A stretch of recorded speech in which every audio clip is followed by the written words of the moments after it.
So if you've got a G29 and it's not calibrating on a startup and it's not rotating all the way around as a G29 is supposed to rotate, the only issue that I can point to at this point in time is that it's a power issue.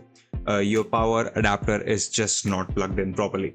If you've plugged in your G29 into your PC, if you look at the top of it, there should be a green LED right next to the PS3, PS4 or the PS4, PS5 and PC switch.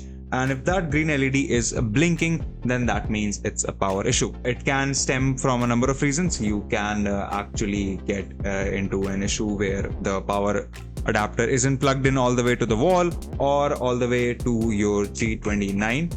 That could be an issue, or you could be dealing with a faulty adapter, so you might need to go out and buy a 42 to 45 watt adapter depending on your particular model of the G29 and have it replaced with that issue. It's a power fault. Your wheel is likely still functional, it just isn't getting enough power to be able to operate properly, and in order to fix that, you should check all of your cables, especially the power ones, to make sure that everything is in point and that your wheel is getting the power that it needs.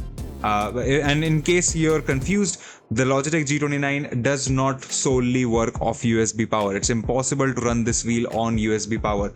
You have to connect the external power supply that comes in the box, and you have to wire it through and make sure that you connect it in the right place.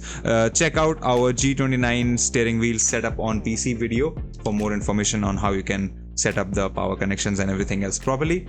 And that's that.